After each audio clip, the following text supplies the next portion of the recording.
ఆంధ్రప్రదేశ్ రాష్ట్ర రాజకీయాల్లోనే చంద్రబాబు లాంటి ఒక విలక్షణమైన రాజకీయ నాయకుడు ఎవ్వరు లేరు. ఆ మాటకొస్తే భారతదేశంలోనే చంద్రబాబు నాయుడు లాంటి రాజకీయ నాయకుడు లేరు అన్నది ఒక బలమైన టాక్. ఎందుకంటే తన్ను తాను ఒక మంచి లీడర్గా, ఒక ఐటీకి, ఒక ఇన్ఫర్మేషన్ టెక్నాలజీకి, సాంకేతిక రంగానికి తాను ఒక బ్రాండ్ అంబాసిడర్గా తనను తాను ప్రొజెక్ట్ చేసుకోవడంలోనూ, పాపులారిటీ చేసుకోవడంలోనూ, మార్కెటింగ్ చేసుకోవడంలో తనకంటూ ఒక భిన్నమైన శైలి ఉంటుంది.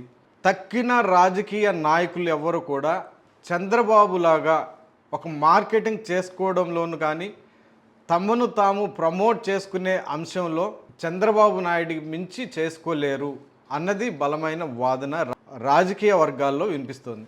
ఇదంతా ఎందుకు చెప్పాల్సి వస్తుందంటే, చంద్రబాబు నాయుడు ఇటీవల ఒక సమావేశంలో పాల్గొన్నారు.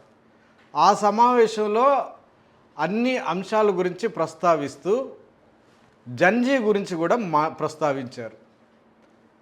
జంజీ అన్నది ఇటీవల బాగా వినిపిస్తోంది. తనకు మించినటువంటి జంజీ ఎవ్వరు లేరు, తానే ఒక పెద్ద జంజీని, తనతో పోలిస్తే ఇన్నోవేటివ్గా, కొత్తగా, క్రియేటివ్గా థింక్ చేసే నాయకులు లేరు, ఎవ్వరు లేరు. అలా థింక్ చేయడం కానీ, ఇన్నోవేటివ్గా ఆలోచన చేయడం కానీ అన్నీ నేనే చేయగలుగుతాను, నాతో పోలిస్తే ఎవ్వరు చేయలేరు. ఇది ఆయన ప్రస్తావించినటువంటి అంశం. ఇప్పుడు ఇది సోషల్ మీడియాలో బాగా వైరల్గా మారింది. అంటే జంజీ అన్న అంశం కానీ, జంజీ అన్నది ఎందుకు వచ్చింది తెరపైకి?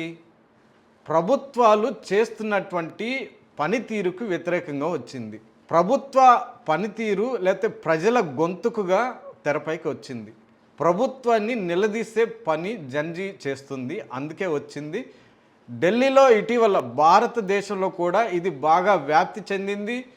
కాక్రోచ్ జనతా పార్టీగా ఇది అవతరించింది. ఢిల్లీలో భారీ ఎత్తున కేంద్ర ప్రభుత్వాన్ని నిలదీసింది. కేంద్ర విద్యాశాఖ మంత్రిని సస్పెండ్ చేయాలని డిమాండ్ చేసింది. నీట్లో జరిగినటువంటి అవకతవకలని ఒక విచారణ చేసి నిగ్గు తేల్చాలని డిమాండ్ చేసింది. ఇందుకోసం జంజీ అవతరిస్తుంది. కాక్రోచ్ జనతా పార్టీ తెరపైకి వచ్చింది. మరి ఇక్కడ చంద్రబాబు నాయుడు ఏమంటున్నారు? తానే ఒక పెద్ద జంజీ అని చెప్పుకుంటున్నారు. అంటే ఇక్కడ జంజీని ఆయన మరో రూపంలో తీసుకుని పోలుస్తూ చెప్పుకుంటున్నారు.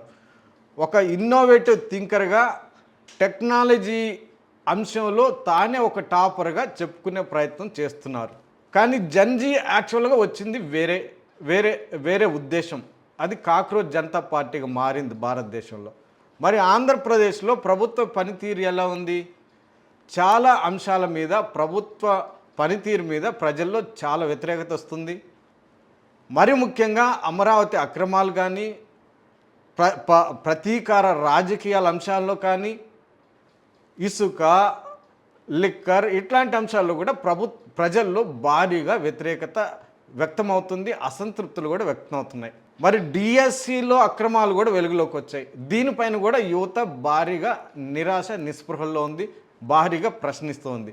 మరి ఈ అంశాలు కదా జంజీ గురించి ప్రస్తావించాల్సింది. కాక్రోచ్ జనతా పార్టీగా మారినప్పుడు ఈ అంశాలను కదా ప్రస్తావించాలి. మరి చంద్రబాబు నాయుడు ఈ అంశాలని ప్రస్తావించకుండా ఒక ఇన్నోవేటివ్గా థింక్ చేస్తున్నాను, జంజీ అంటే ఒక కొత్త రకమైన టెక్నాలజీ గురించి మాట్లాడడం, ఇలా తనకు తాను బ్రాండింగ్ వేసుకునే పనిలో ఉన్నారు. అలాగ ట్రెండింగ్లో ఉన్నటువంటి పదాలను, అంటే ఈ గేమ్ చేంజర్ లాంటి పదాలను ఉపయోగించి యువతని, ప్రజలను ఆకట్టుకునే ప్రయత్నం చేస్తూ ఉంటారు. అంటే ఇక్కడ పరస్పర వైరుధ్యం ఏముందంటే, జంజీని ఒక టెక్నాలజీ రూపంలో ప్రస్తావించడం, జంజీ యాక్చువల్గా వచ్చిన ఉద్దేశాన్ని ప్రస్తావించకపోవడం, మొత్తం మీద తాను ఒక పెద్ద జంజీని అని ప్రకటించుకోవడము, ఈ తాజాగా చేసినటువంటి చంద్రబాబు నాయుడు మాటలు ఇప్పుడు సోషల్ మీడియా వేదికగా పెద్ద వైరల్గా మారాయి. ఇవి చర్చనీయాంశంగా కూడా మారాయి.